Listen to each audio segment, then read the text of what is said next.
Aujourd'hui, toute l'équipe de Denis au suivant arbore un coquelicot afin de se remémorer les 100 000 Canadiens qui sont décédés en service militaire. En ce jour du souvenir, nous avons décidé de réaliser le souhait d'un homme qui a combattu lors de la Deuxième Guerre mondiale.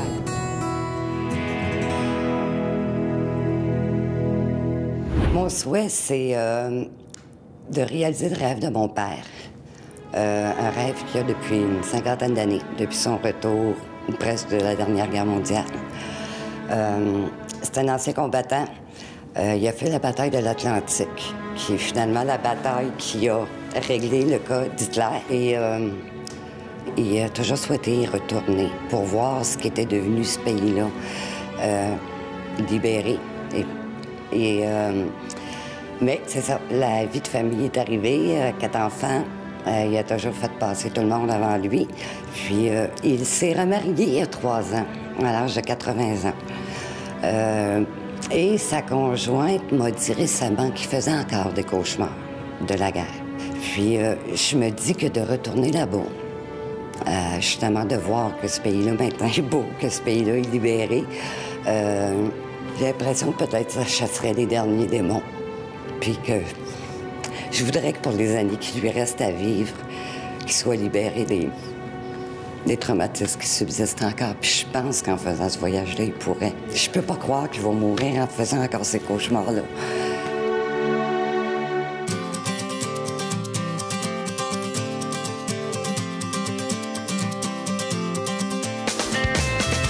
On vient d'arriver à Saint-Jean-sur-Richelieu. Première étape, on s'en va surprendre Hélène qui a fait une demande pour son père. Nous y allons.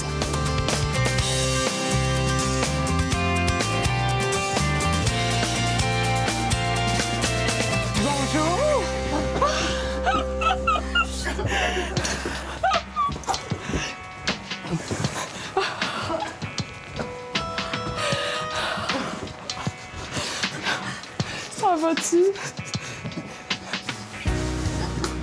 Quand j'ai ouvert la porte et que j'ai vu l'équipe, c'est un sentiment d'irréalité, carrément.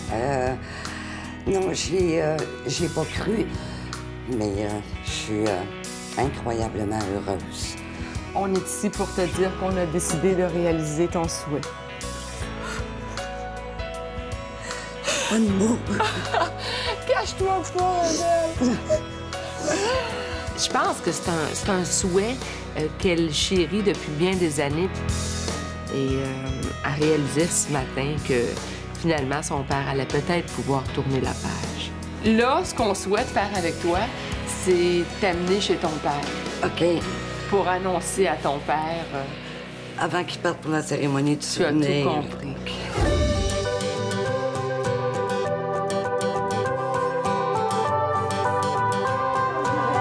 Bonjour. Oui. Comment allez-vous? Ça va bien. Parle d'une belle surprise à matin. Vous avez des frissons? Oui, j'ai des frissons. Je n'en croyais pas mes yeux. Je suis restée comme pétrifiée un petit peu pour quelques secondes. Puis là, le cœur s'est mis à me battre. Là, j'ai un pacemaker, puis ça... il activait. Fait qu'on est ici, en fait, ce matin, M. Boivin, pour vous annoncer que tous les 3, vous partez en Angleterre dans 2 semaines. 3, c'est pas vrai. Dans 2 semaines. Dans 2 semaines! Ma robe de chambre matin. L'espace d'un moment, j'ai revu l'Angleterre. Et puis, ça m'a fait énormément plaisir. J'ai senti une émotion intérieure qui me bouleverse encore. Je peux vous dire qu'au début, il faisait des cauchemars 2 à 3 fois par semaine. De retourner là, il va voir qu'il y a des belles choses maintenant, puis que les gens sont libres. Je peux pas demander mieux à la vie. Au moment où la Deuxième Guerre mondiale s'est déclenchée, j'avais 17 ans. Je m'étais enrôlé comme radiotélégraphiste et mitrailleur. Notre travail à ce moment-là consistait à protéger la côte contre les sous-marins.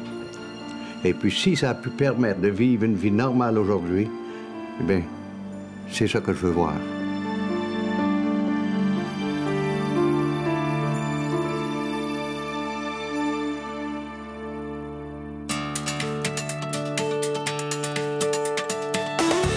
c'est le jour du départ. On attend la famille Boivin. Le vol est prévu à 19h45. En ce moment, il est 16h. On est dans les temps. C'est un besoin que je ressens intérieurement, de vouloir revoir les places que j'ai vécues à l'âge où on est des enfants et où on se prend pour des hommes. C'est un devoir d'aller rendre hommage aux gens qui sont disparus. Je l'accepte beaucoup en souvenir de tous ces gens-là. Il faudrait que ce soit un hommage qu'on leur rende.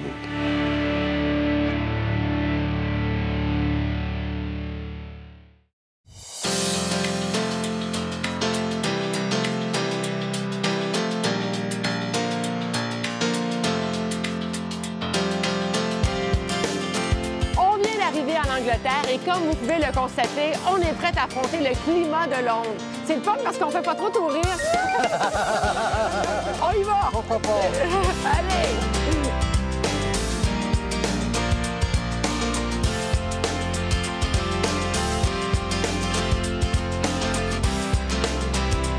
On a voulu commencer le voyage en faisant vivre un moment heureux à M. Boivin. Alors, on l'a amené à l'endroit où il était quand la guerre a pris fin.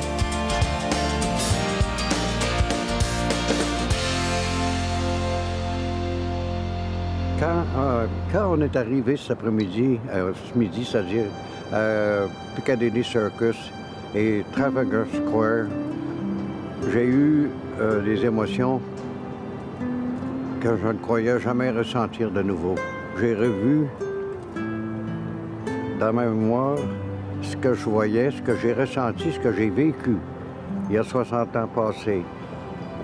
Cette mer de monde qui bougeait, qui dansait, qui pleurait, qui riait et qui festoyait parce que la guerre était terminée. C'est un sentiment qui ne quittera jamais. Aujourd'hui, le secteur, comme je le vois aujourd'hui, après avoir vu les vitrines placardées, seulement quelques véhicules militaires circuler, aujourd'hui, je vois tout ça illuminé. C'est sûr que ça a une très grande importance pour moi. Alors, vous m'aidez à réaliser un rêve que je pensais plus possible. Je te remercie beaucoup, Hélène. Je te remercie beaucoup. Je pense qu'on a pris un petit peu pour acquis la paix dans laquelle on vit. Je trouve que c'est une page d'histoire qui est importante, même si nous, on n'a pas été menacés directement. Puis je trouve important que les jeunes qui grandissent réalisent qu'il y a des grands-pères et des arrière-grands-pères qui vivent dans un pays libre maintenant. M. Boivin m'a parlé pendant qu'on était à Londres de la Tamise et j'ai trouvé que ça pourrait être un beau clin d'œil que de lui permettre de découvrir la ville en empruntant la voie maritime.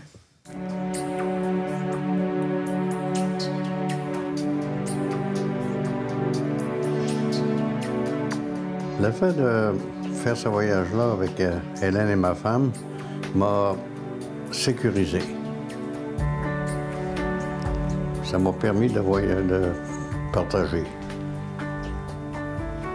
Et peut-être de se connaître sur un autre angle.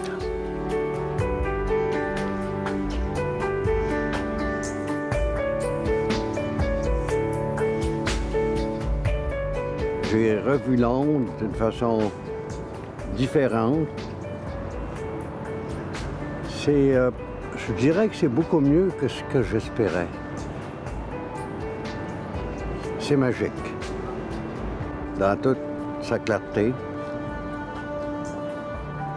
en dehors du blackout, c'est encore plus fantastique.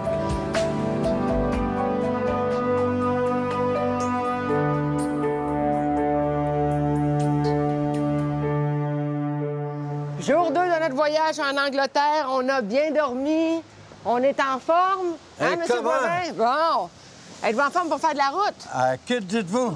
Parce qu'on s'en va à Bournemouth. Oh, boy! On a un dîner avec M. le maire. Rien de moins. Et voilà!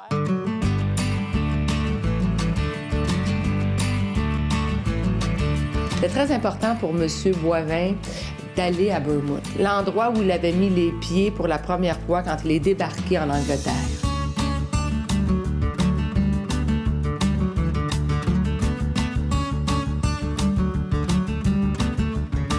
Aujourd'hui, en fait, non seulement on rencontre le maire et la mairesse, mais il y a un vétéran canadien également qui a fait la Deuxième Guerre mondiale. Quand j'ai vu la mère, la mairesse, et quand j'ai donné la main à Terry, il a passé un courant. Ça a cliqué. J'ai dit, ça, c'est mon ami. I'd like to welcome you all to Bournemouth. We're delighted you've come to see us today. We'll say a little more after the meal, but I think we're all rather hungry, so if we can get on with we are even starving. So if we start with our meal, and we'll have a few words after and welcome you properly.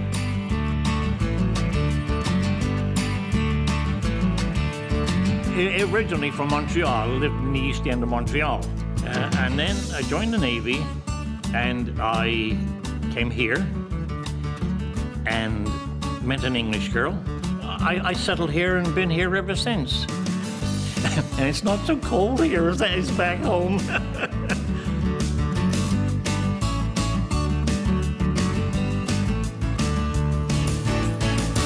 Lors de son séjour à Bournemouth, M. Boivin avait comme responsabilité de patrouiller la côte en jeep d'armée. On a une belle surprise pour lui ce matin. Monsieur Boivin, vous avez manifesté le désir d'aller voir la plage, où vous aviez l'habitude de patrouiller. Eh bien, c'est ce qu'on va faire ce matin, mais pas n'importe comment. C'est comme ça que vous allez aller à ça. Oh, that's why Barney is there. Oh, that's the reason for Barney to be here. You should have told me. Why didn't you tell me? I was told, no.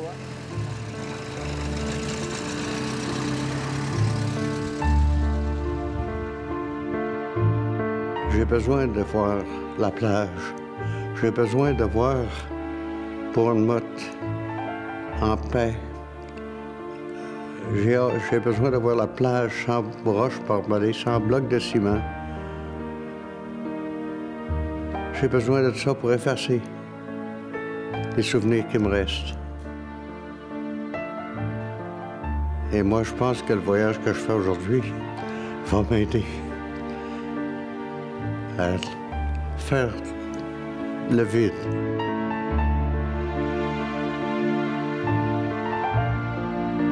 Je pense que pour savoir où tu t'en vas, puis pour comprendre ton présent, il faut que tu comprennes ton passé aussi. J'ai commencé à réaliser vraiment sur le tard, ça représentait quoi, ce qu'il avait vécu. J'essayais vraiment de me faire des images dans ma tête. Et aussi de m'imaginer mon père, il a 64 ans, en train de regarder une plage où il y avait des barbelés, des piliers de ciment, puis peut-être des sous-marins allemands. C'était tout ça que je pensais, puis je suis fière que cet homme-là, cet individu-là, soit mon père à moi. J'ai le sentiment de contribuer à ma façon à exorciser, en quelque sorte, les mauvais souvenirs que la guerre lui aura laissés. Et mon désir, c'est que quand il va revenir à Montréal, bien, qu'il va garder juste des bons souvenirs de l'Angleterre.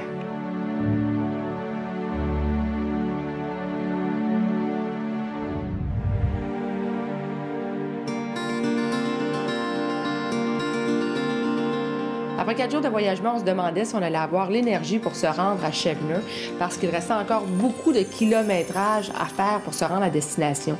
Mais M. Boivin tenait à y aller parce que c'est là qu'était située la base militaire et c'est là probablement le lieu le plus représentatif pour lui pendant le temps de la guerre parce que c'est l'endroit où il a servi. Où il y a un musée dans lequel il y a une petite section consacrée à la Deuxième Guerre mondiale.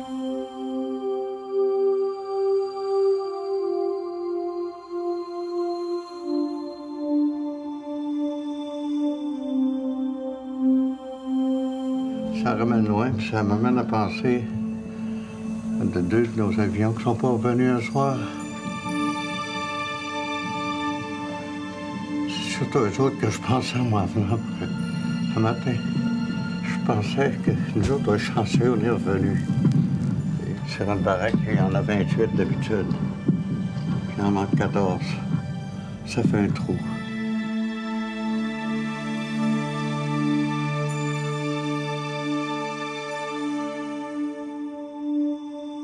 Ensuite, on avait encore quelques kilomètres à faire pour se rendre à Cheveneux, où était située la base militaire, où il a combattu pendant plus d'1 an. Ce qui m'a touché le plus, c'est de voir une espèce de monument fait avec un hélice d'avion endommagé, à la mémoire des aviateurs qui sont jamais revenus. J'ai des amis qui sont jamais revenus. Quand j'ai vu qu'il y avait quelque chose, un souvenir de nous autres sur cette base-là, j'étais très heureux. J'étais très content.